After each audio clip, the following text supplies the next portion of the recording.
gonna be just like senior year, except for funner. Hey guys, I'm Kendra. Hi, I'm Mercedes, and this week we're talking about the New York City Cinderella-esque tale, Maid in Manhattan. And it goes perfectly with Meet Cute's new March series, Hot Desk, which is a workplace rom-com, because as you can see, we're still in the month of J.Lo. And Maid in Yes. Manhattan falls into that workplace rom-com in a weird, interesting way. So I'm excited to get into it. Yeah. Oh my gosh, guys, definitely check out Hot Desk if you are interested in any workplace rom-coms. But first, of course, Mercedes, we have to kick it off with our celebrity crush of the week. Who are you crushing on this week? Kendra, I don't know if you've watched Abbott Elementary yet, but I'm loving it. And Tyler Uh-huh. James Williams is my crush of the week because you might Oh, you might remember him from Everybody Hates Chris. He was famously Chris. yes. And Yeah. now on Abbott Elementary, he is just so funny. I love his character. He's so charming. And he's like a type A long-term sub. And he's always stressed out. And like seeing him like throughout the episode loosen up a little bit and like see him dance. And it's just, oh my gosh. And like you can see a romance budding, another workplace romance budding on Yeah. that show. And I'm so excited to see how this unfolds. Oh, he is a cutie. He is very cute. I'm Mhm. glad that he's grown up and Yeah. grown into himself. Okay, my goodness, Mercedes, this is kind of a rule I have for myself. I never have a crush on someone twice. So Ooh. my crush this week, and no, this is just in life. um, I found out that this mini series, it's this BBC British mini series I love called Pure, is now on HBO Max. And it stars Joe Cole, and I started rewatching it, and now I'm just like, I think I love him again. I don't know who Joe It, Cole is, but you told me to watch this and it's on my watch list. I'm ready. I'm curious if you would like it. I find it hilariously funny. So Joe Cole is he's a British actor. He's famous for Peaky Blinders. He plays John, but also his best role of all time is Gangs of London. It is so good. He has so many freckles and it's just adorable and he's so cute. But yeah, most people know him from Peaky Blinders. If you just say that, they're like, oh yeah, Joe Cole. There's also a famous soccer player named Joe Cole. Not that one. The other. Oh, ooh, a soccer player. Okay. Exactly. All right, Mercedes, we got to go into the TLDR where we summarize the movie for anyone who hasn't seen it, but also embarrassing for you if you haven't seen Maid in Manhattan. This is a classic. Yeah. Just a warning, this recap contains spoilers, but you can stream this movie on HBO Max. Take it away, Mercedes. So this movie follows Marisa Ventura, played by J.Lo, and she's a single mom from the Bronx who works as a maid at this plaza-esque Manhattan hotel. Her gifted son Ty, played by Teen Wolf's very own Tyler Posey, is her main Tyler Posey? focus. Yes, exactly. She also has career goals set on hotel management and is really urged by her coworkers to apply when there's an open position.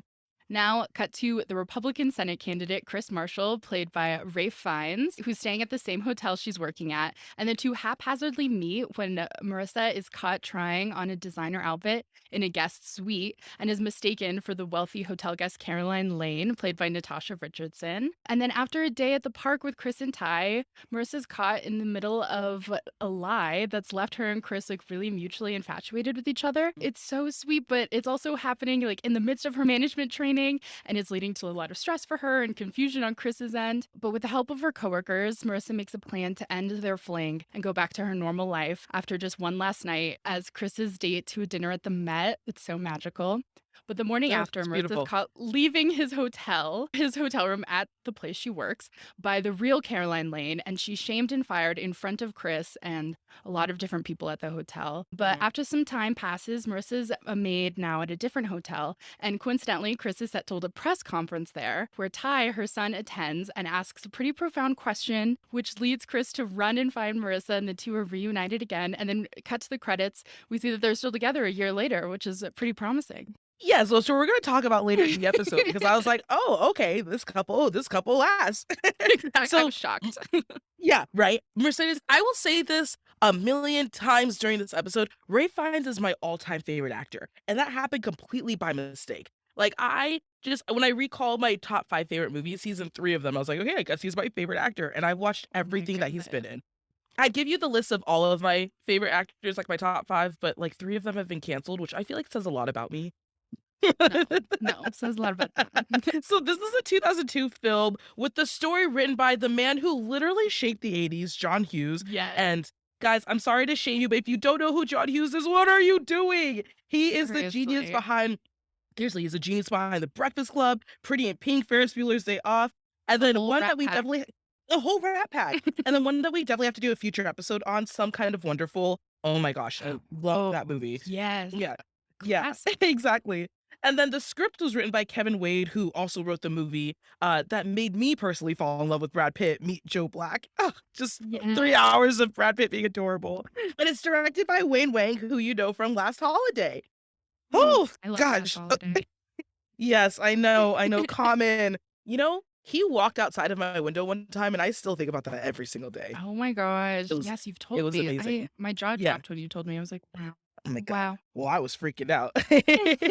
Mercedes, I know you got some interesting industry facts for me. I do. Okay. So, as you said, this script was started by John Hughes and it was originally called The Chambermaid. And he was originally set to direct it and it was going to be like his early 2000s revival from the 80s, basically. But he ended up Mhm, leaving the project, and that's when Kevin Wade stepped in and rewrote it to tailor it more to J.Lo because J.Lo had been cast right around the same time too. So this movie, I love that because then it plays on the fact that like J.Lo's from the Bronx and all of that. She's actually playing a Latina here, which we appreciate, even though Maid Latina. We'll get into that. yeah. Yep. No, you got a lot about that. Exactly. But I also read a piece on AV Club a few years ago that Mhm, discussed how well this movie is directed, which I mean, I don't think rom-coms rightfully get like the credit they deserve for cinematography and direction because no one's mhm, really looking at that when it comes to them and they deserve praise too. And I really love it right? because this whole article really celebrated the techniques and like there were so many dynamics to portray. There were different techniques to portray the dynamics within the city and like how cramped New York is, and then also within the hotel space to really show like how space is taken up by workers and Mhm, guests and the hierarchy within management and the maids. And we see that in like mhm, the wide shots within the hotel and then in the city, and it's always cramped like so that there's room for extras. So then you can always see people buzzing around, which I think is so mm, interesting when you're focusing a whole story and a plot line on somebody in the service industry because that really is like mhm. rarely the main character in a film, you know? Yeah, And I thought yeah, that was so absolutely. good. And also, Oh, like, the opening shots of Marissa's morning routine, I love because it just really mm, shows her real life. You're like walking through her morning as this woman who works so hard and is so good at what she does and is a single mhm, mom. You see her leaving home to like taking her son to school, to like reading a book about parenting on the train, walking mhm, in and like changing and talking to everybody at work. You can see she gets along with everyone and like people love her. And I don't know, it's just such a beautiful thing to see her journey because I think it adds more depth to her character and more depth to the story right from the get go. So you really understand her, you see her, and then there's just a really special emphasis on like understanding the facets of her job. And I mhm. think that's really important when you're portraying a story that has to do with class and work, just to really understand it as much as you can and be really conscious of the reality as much as you can in like a rom-com fantasy type, you know? Yeah. Did you notice, Mercedes, like, I noticed there was a big color contrast in this movie. So when you're with Mhm. Marissa and you're in her maid job, you see that the colors are more muted. It's Yeah. kind of has more of like an overcast tone. Anytime she's with Chris or she's in Caroline's room, it's a lot more sunny and brighter. And I noticed that because we did a color theory section in one of our classes in film school, just about how directors use color to convey an emotion or to convey like different aspects of what's happening in the movie. And I just noticed that with Marissa's life, like it's very dull and muted, but with Chris, it's like lively. And so it almost makes us Yeah. want to root for them because you see her in this literally a different light. Totally. And in New York too, like high rises, I think light also equals power in a way and status. So like the more sun you're Hmm. getting in your room means you're paying a lot more and or Hmm. like you can afford a lot more. So I think that's such a good detail too. I love that. Yeah, exactly. I just want to talk about Natasha Richardson for a little bit because if you don't know Natasha Richardson, who played Caroline Lane, she passed away very bad a ski accident, I believe, Heartbreaking, and yeah. yeah, in like 2009. But I love seeing her and Ray Fiennes in this because so Liam Neeson and Natasha Richardson were married before her passing, and actually all three of them were really good friends because Liam Neeson starred in Schindler's List with Ray Fiennes, and so they've known each other for years. And so it was really cool to see like just like friends in this movie, but also like obviously they weren't. super nice to each other. You know what's funny? Um, My mom just told me the same fact yesterday while I was rewatching this. She was like, "Did you oh, really? know?" And she goes, "That's so funny that they have to like pretend he has to pretend he doesn't like her in this movie because they are friends." And I was like, Yeah. "That is funny." I know, it's hilarious. You know, I also read too, this is the second movie that Jennifer Lopez has taken over for Minnie Driver. So Minnie Driver was literally like a Oh. hot ticket Yeah. back then. And so she was actually supposed to play the lead in The Wedding Planner and in this movie, and she dropped out of both. Gosh. And then Jennifer Lopez took over. So I think that's really interesting. Wow. I had no Right? idea. But also, like, we have to talk about, like, some of the less fun stuff. So, Ray Fiennes admitted that he regretted making this movie, and I think that's really interesting because when I think of Ray Fiennes, I literally think of okay, I think of Schindler's List, I think of The Constant Gardener, he made an appearance in The Hurt Locker, like, The Invisible Woman. He Harry does really Potter. serious Harry Potter, he does, like, really serious dramas, and to see him in a rom-com, I was just like, "You seem out of place." That's why when we were planning this when we were playing this episode percentage, I was like, "Oh, yeah, Maid In Manhattan, the one with Matthew McConaughey," because that just, like, made sense in my head. Yeah. People often forget that he's in this because and it is Mhm. really jarring to see him in a romantic role, and I think that's why he really does feel misplaced in it. Like, it doesn't feel Mm, correct. You know what I mean? mhm. Like, the balance Yeah, is exactly. off. Yeah, it's almost like okay, so there's this new movie coming out called Ambulance, directed by Michael Bay. It's starring Jake Gyllenhaal, and for me, I just like can't see Jake Gyllenhaal in a Michael Bay movie. So I really want to see it, but it's just like it just seems out of place. It's like one of those things, right? Does, yeah. It really does. All right, let's get into time capsule, guys. We just like to recall where we were when this movie came out, what we were doing, and also how old we were, because that kind of just like sets the whole Yeah. scene. So I'm curious, Mercedes, do you remember the first time you watched this movie? Okay, so the first time I watched this movie, I'm almost positive I was with my dad because we had this routine of every Friday we'd go to Hastings, which is basically Blockbuster, if you didn't know. Yeah. And I think it's better. We'd go like every Friday and we'd grab a movie. And I remember like waiting because I was so excited for this movie to be on Mhm. DVD. I was in first grade. I was so stoked. Yeah, I was just so excited. And like that was our routine on Fridays to just watch it. And like I distinctly remember watching it and being upset of Amy Sedaris's character and Natasha Richardson, but just like so angry Yeah. at them. And I could just feel it in my little like 6 7 year old body of just like so bugged. And then I just remember being so in awe of her dress she wears to the Met. Mm. My gosh. It is I was in beautiful. love. Like, honestly, we need to have a time where we just rank like the top 10 most beautiful rom-com dresses. Yeah. Because again, like this one, and then the dress that J.Lo wears in Marry Me, and also the dress that Kate Hudson wears in How to Lose a Guy in 10 Days. It's like, we need to just focus on Yeah. This dress is up there with me, like ranked with Anne Mhm. Hathaway's in Princess Diaries. Those two Yes, are like my favorite dresses. I was just gonna say, are you talking about the red dress? Oh my Oh gosh, no, Mercedes, literally read my mind. I'm talking about the white one at the end of Princess Diaries, the one she's in the ballroom. Okay, I'm thinking Princess Diaries too. Sorry, that red one where Oh, when we yes. first see Oh her my again. gosh. Yeah, at the ball, yeah. Beautiful.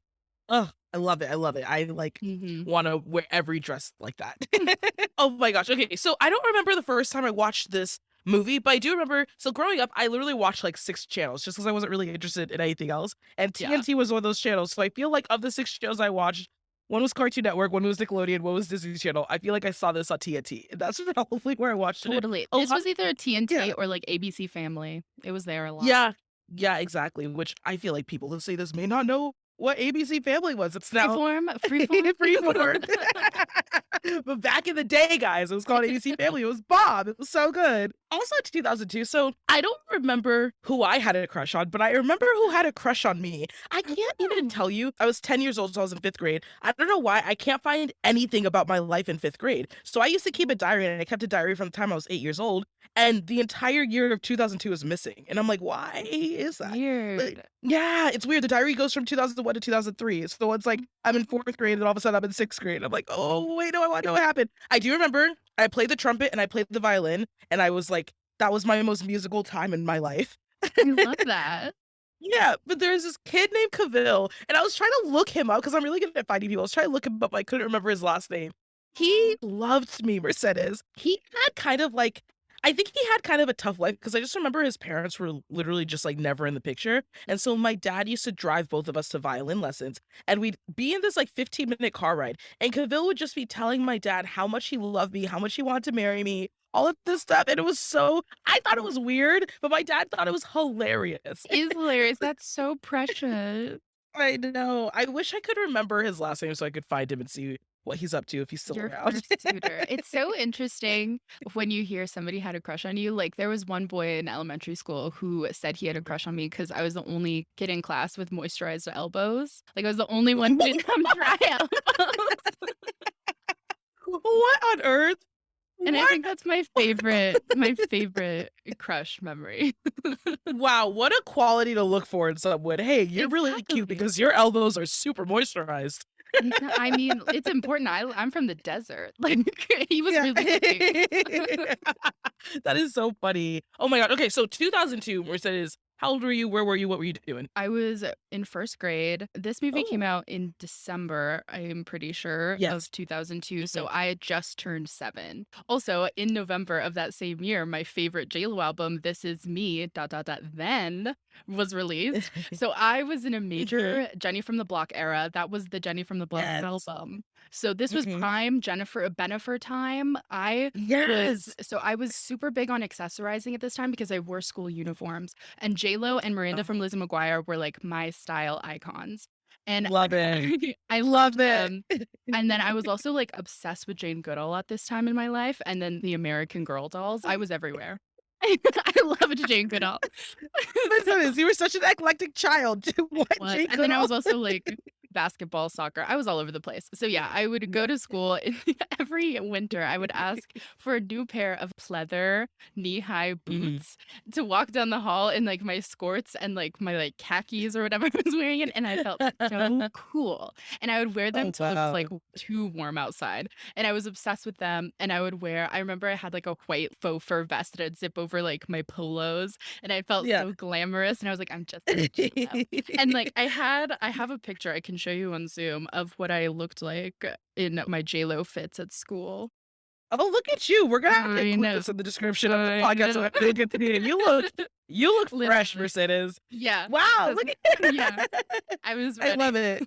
it. I loved it. But, yeah, Hmm. I was I was just finding all my interests that year. I'm very impressed, honestly. Like, I'm reflecting back on what I was doing when I was 7. I was not doing half of the things that you were, so I'm very impressed.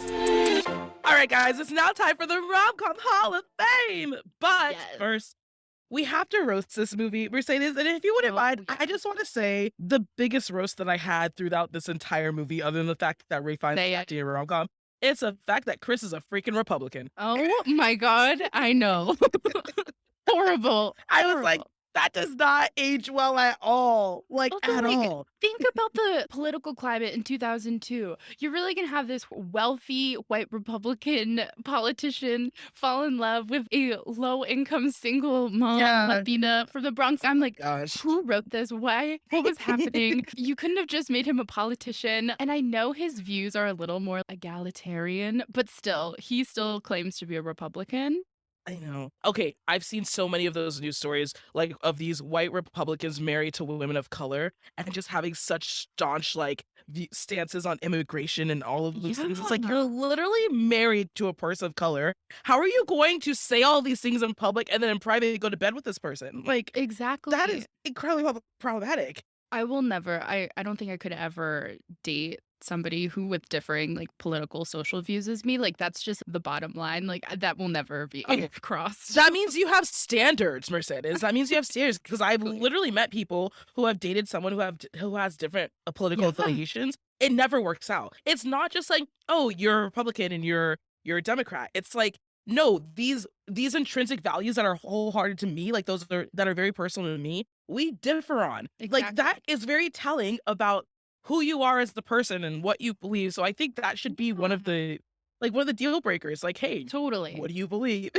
Yeah, it's a non-negotiable. Exactly. And I also think too, we have to talk about just like the blatant white privilege of Caroline Lane. Oh my god. I hate during this whole movie, she's referring to Marissa as Maria, doesn't care to like just assumes that Oh, her name's and then Maria, which I thought like was she's like, "You told me your name was Maria." And it's like, how is yeah, this woman gonna correct you when you're not even listening to her? Oh, exactly, God. exactly. And then also too, just like the manipulation and the fake kindness, just always be like, "Oh, can you do me a favor? Can you do me a small favor?" That's not her Yeah. job. That's literally not her job. And then also too, the fact that she could afford a $3,000 lunch and a $5,000 jacket, but she has to make it a point to get someone who is low income, probably makes less than minimum wage. Like she has time to get them fired and Yeah. humiliate them. Who the hell are you? I'm so mad about that. No, is she oh my gosh, she's so frustrating. And then Amy Sedaris, who plays her friend in it, is just Yeah, so makes my skin crawl in the scene where they're yeah. like working out, and then she's just like comment after comment about Marissa, and it's just it Mhm. makes me livid. I'm like I understand that they want to show the dynamics between like wealthy guests and the mistreatment of Marissa or like what she faces Mhm. on the daily, but it's so frustrating to see it. And then also like it's all supposed in this, like, comedic tone. All of Marissa's Mhm. rebuttals are, like, comedy. Like, it's out of, spite, I don't know, like, making the bed in a really aggressive way or, like, saying, Yeah. like, a comment about, like, styling or something. So, like, it's not fulfilling enough for me. The justice is not served. That's how I feel. Exactly, exactly. And I feel like you don't ever get that because the last we see of her is Chris being like, the first lunch was a mistake, second one would be torture.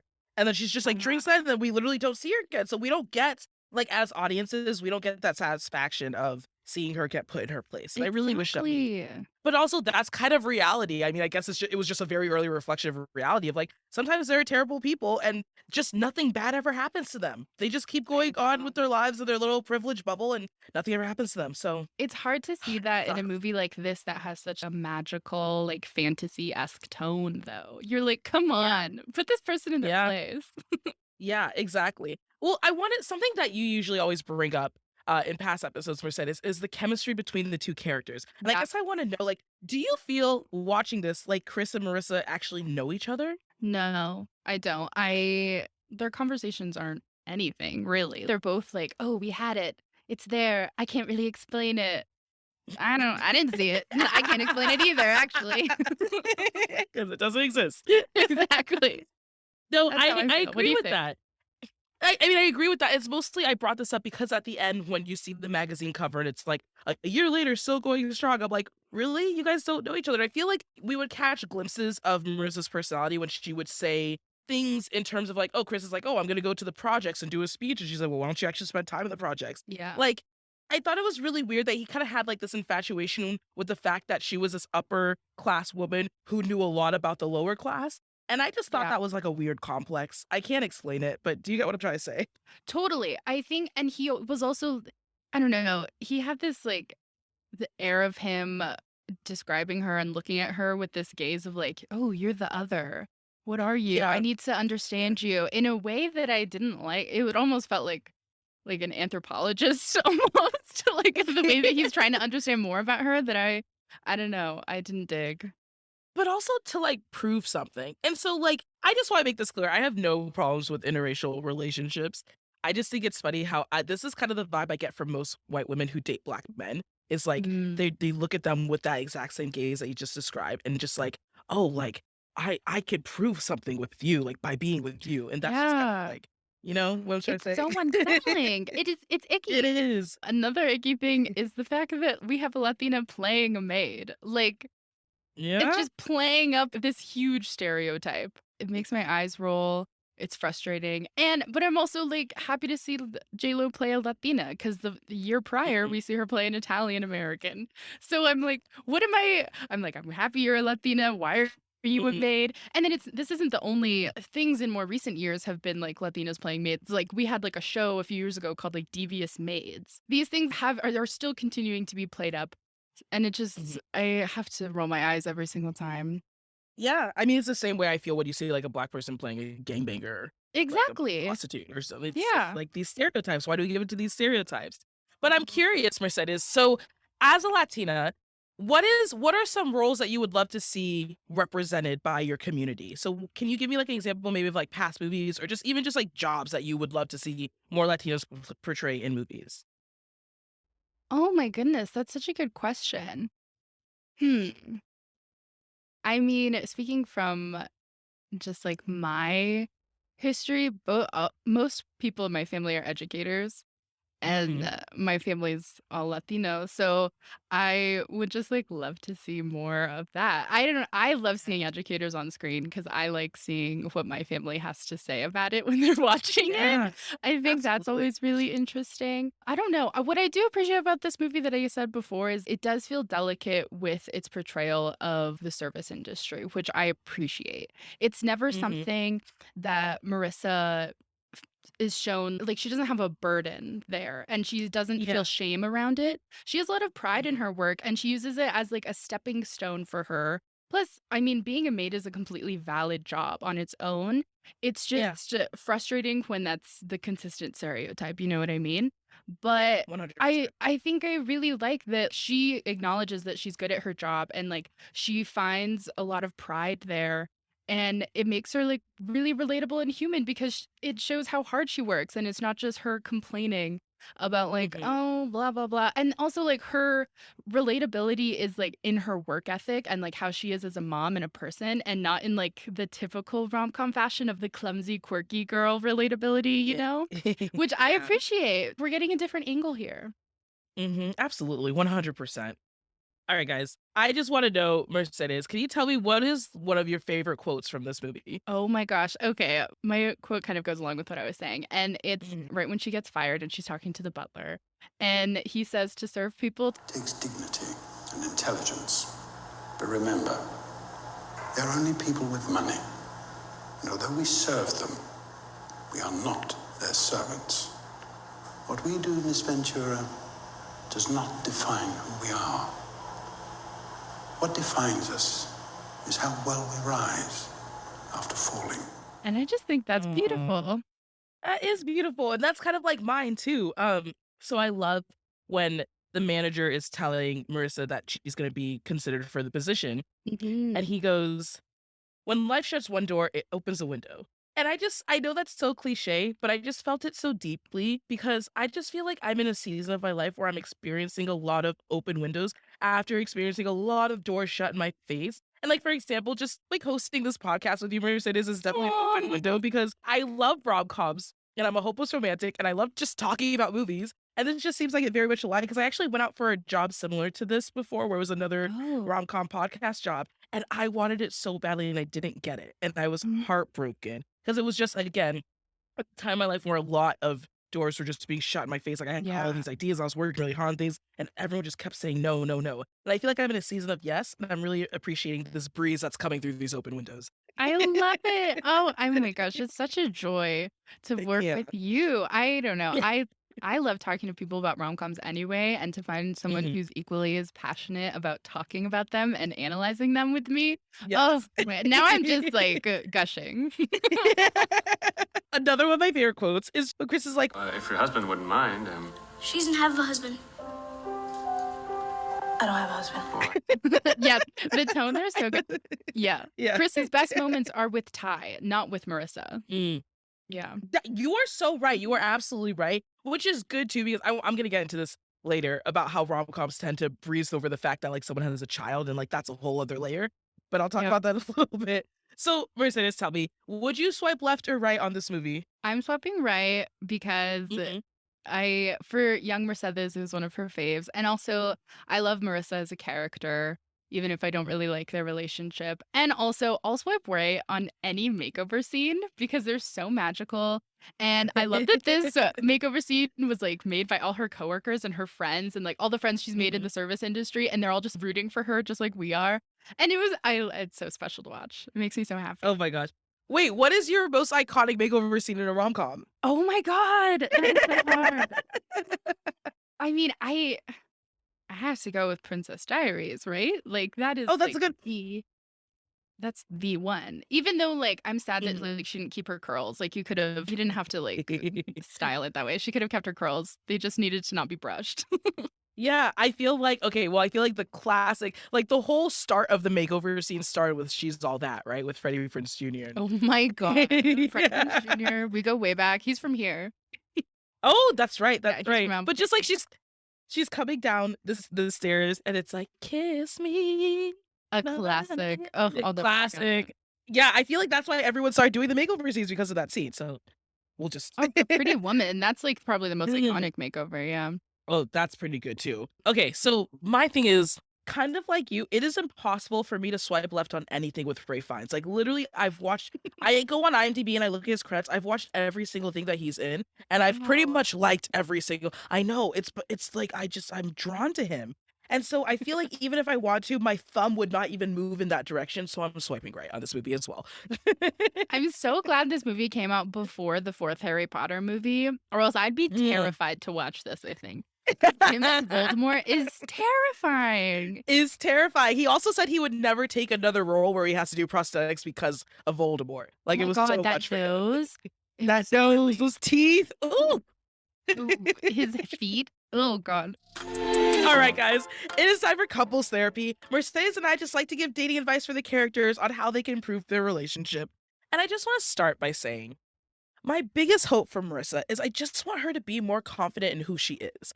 I think it's very apparent in this movie that she has a routine. She gets up, she gets Ty ready for school, she goes to work, and this whole instance with Chris just seems like a huge interruption, and she wasn't very welcoming to it. And albeit she wasn't honest with Chris from the beginning about who she was, but it just seemed like this was a very positive time in her life. Like, love came into her life and she was up for a promotion. But even with the possibility of her becoming a manager, she was still very hesitant. Like, she yelled at her friend who filled out an application for her. But it's just like, I feel like in love, you just cannot be hesitant, or else the moment will pass you by. It's just like love is such a fickle thing in the first place that we'll never know if it will come by our way again. Also, like, this is very personal to me because I'm just dealing a lot with, is love going to come back into my life at some point? Like, for any listeners who don't know, I experienced my very first relationship at 29 and it lasted for 2 months. But it's like I waited 29 years to finally experience a relationship. And I'm over here like, okay, if it took me that long to meet the wrong person, how long is it going to take me to meet the right person? So I guess I'm honestly giving Marissa advice based off of like me, like you just, you know, I just want her to remember that in love you gotta jump sometimes. And so, especially if it's a good thing, if it's a healthy thing, if it's a positive thing, like jump, be all in. Don't be afraid. Kendra, I love that. Also, it's gonna find you. It's gonna find you. I know it will. Thank you. I have all the I faith. just it's the waiting that's hard. It's like everyone's like, it's gonna Yeah. come, but like and then people love to tell me stories of like, oh yeah, this woman, she was 60 before she met her husband. I'm like, I don't want You're to like, be don't tell me that. 60. That's not what I want. But that's my advice for Marissa. What do you have, Mercedes? My advice is really these two need to get to know each other. Like we said before, they don't know each other well.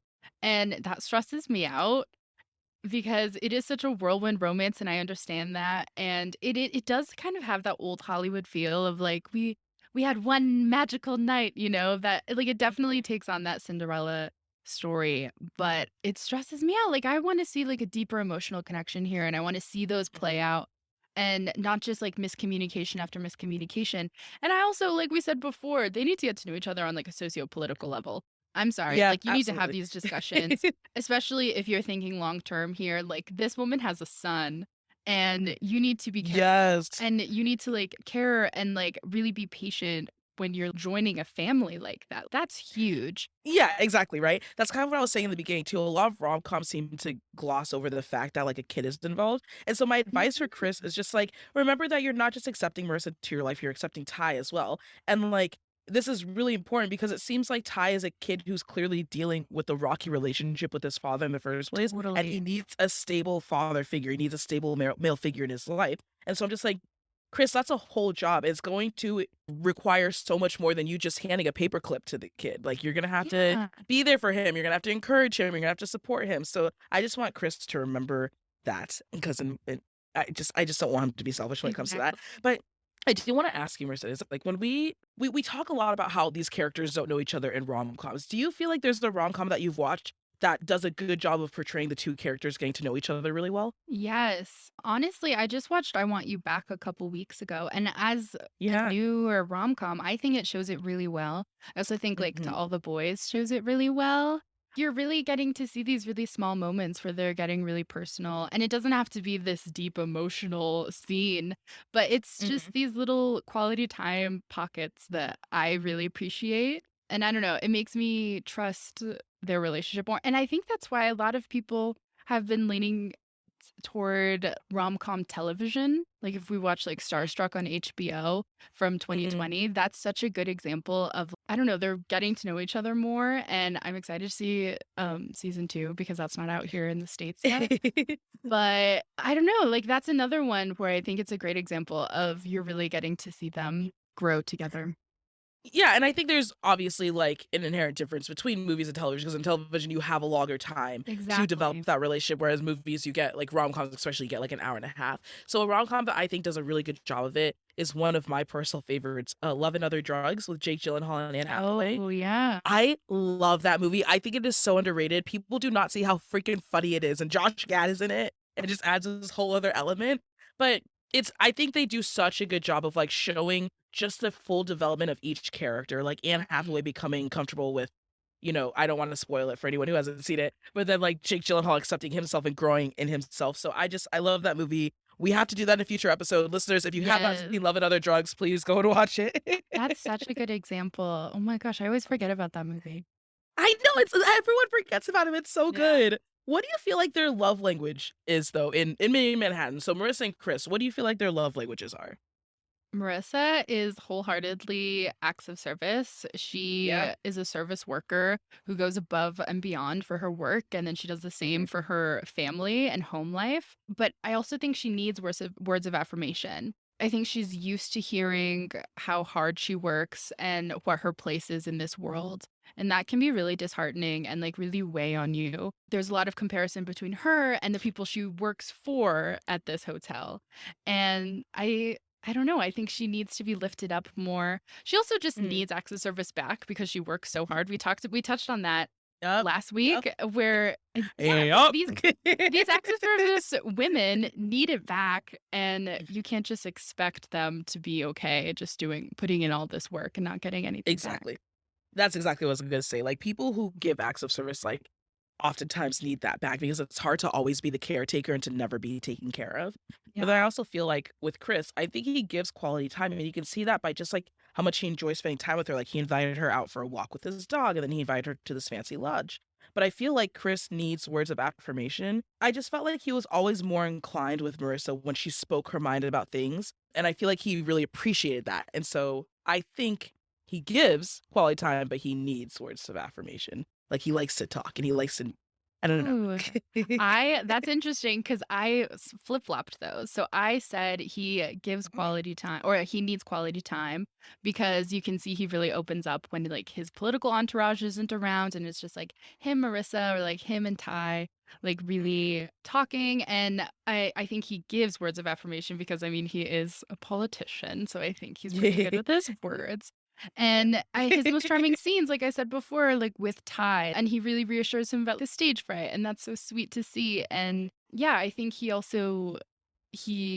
gives different words to Marissa that I don't think she had acknowledged about herself or heard in that way yet.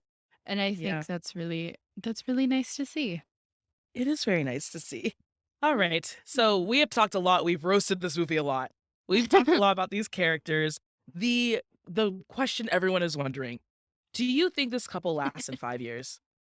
No, I know they last about a Mm. year, but I don't know how long they're gonna last. These two have different goals, and I don't want Marissa to give up on her career goals just for the sake of a relationship.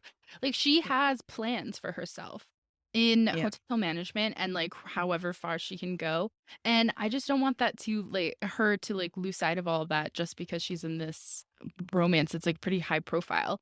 And I Mm. don't know, their chemistry isn't strong enough to make me think this could work. I know a lot of romance stories and like love stories want us to believe that people can persevere like despite cultural and class differences, but it's hard and it takes a lot of work and I don't know if these two are prepared to put in the work. Mm. That's funny because of all those reasons, I actually said the opposite. I said they do last 5 years because I Ooh. think I think Marissa really grounds Chris and really humbles him, and I don't think he has a lot of people in his life who do that. I think Chris is just kind of like the effect that celebrities have too. Celebrities are often surrounded by people who are always hyping them up and always telling them how great they are and how amazing they are and how great this thing was. but I don't know how many celebrities have people who are always like grounding them and humbling outside of their family anyways, right?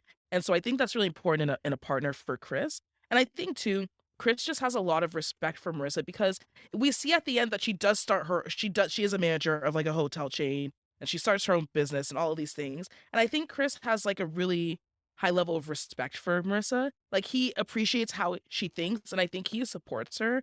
And I think we take those values in relationships for granted a lot of times because that to me that's just like that should be the norm, but I Yeah. don't think a lot of relationships have a level of respect. And so Mm-hmm. I think they last in 5 years. I also think they're both like very hardworking people and they would work to make it work. So that's how I see All amazing points. That's so true about the respect. it.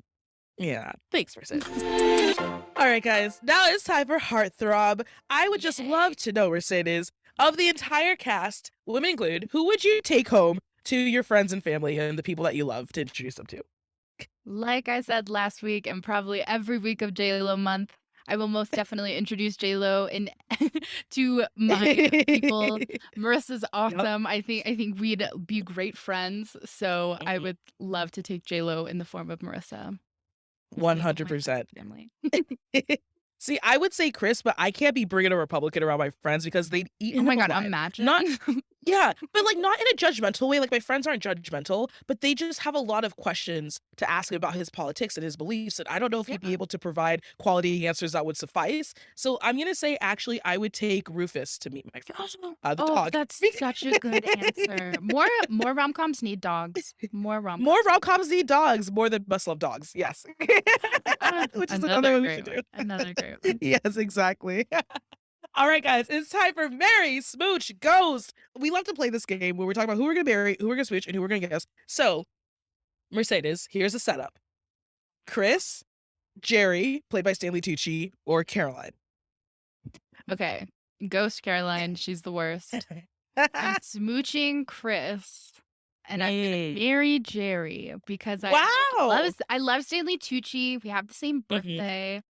Yeah. We're both 11/11s. I love him, and even though Jerry is obnoxious and annoying in this movie as a character, I just love Stanley Tucci too much to not marry him. Wow. Between you and Stanley Tucci, I feel like I have to look up more people who were born on 11/11 because that's 2 for 2. You guys are 2 really great Leonardo people. So DiCaprio. Stop! Oh my gosh. Yeah. That's right. He is a November 11th baby. Yeah. Gosh. Okay, well, I'm hooked then. I'm hooked on 11/11 people. Oh gosh. Okay. I hate how much I contradict myself sometimes when I say this because I really do. Ooh. I think I'm gonna ghost Caroline because she's obnoxious. She's literally insufferable. I can't stand the privilege. I'm gonna smooch Jerry because I'm gonna leave it there. I'm gonna smooch Jerry and then I'll marry Chris. It's mostly because of Ray Fiennes, so let me just make that perfectly clear. It is because of Ray Fiennes. Love that man to death. So that's who I'm going for. But obviously, guys, before we wrap up the episode, we always love to bring in a pop culture moment. And so, Mercedes, did you know this movie turns 20 this year? This December 13th, will be the 20th anniversary, right? Oh my goodness. I can't believe that. I'm really hoping that they do something where like Ray Fiennes comes. I know he says he regretted making this movie, but it'd be so cool if him and J.Lo just did like a little, hey guys, like I would love to happy just to see see like a Zoom with them or something. And Tyler Posey. exactly. Yeah, okay, so that's what I was gonna ask. I was like, who do you think Ty is in like 20 years later? Because so he was 10 years old in the movie, so he's actually the same age as Tyler Posey. Like it's accurate, right? Yeah. And Tyler Posey is an interesting dude, but He I'm is. curious the character of Ty. Who do you think he would be now as a 30-year-old male I would in love this day and to age?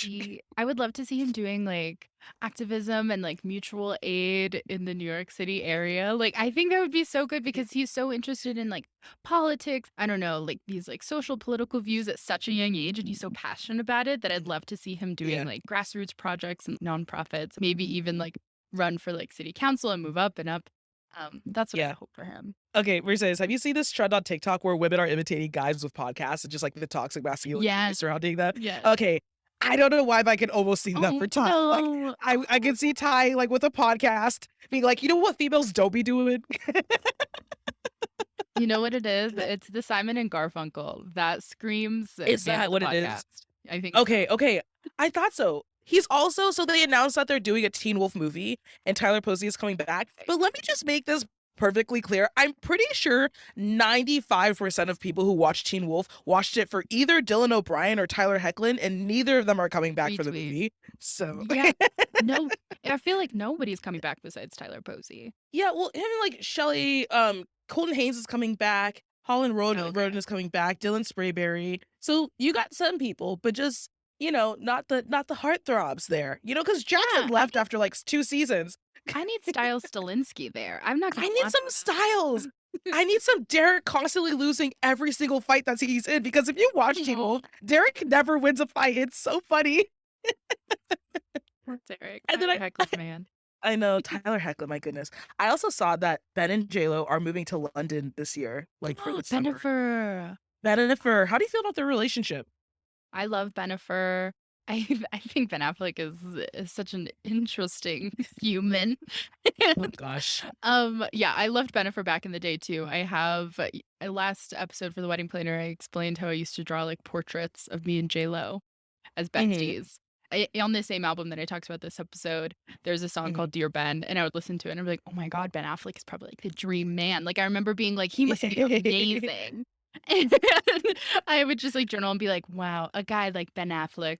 And now I look back and I'm like, no.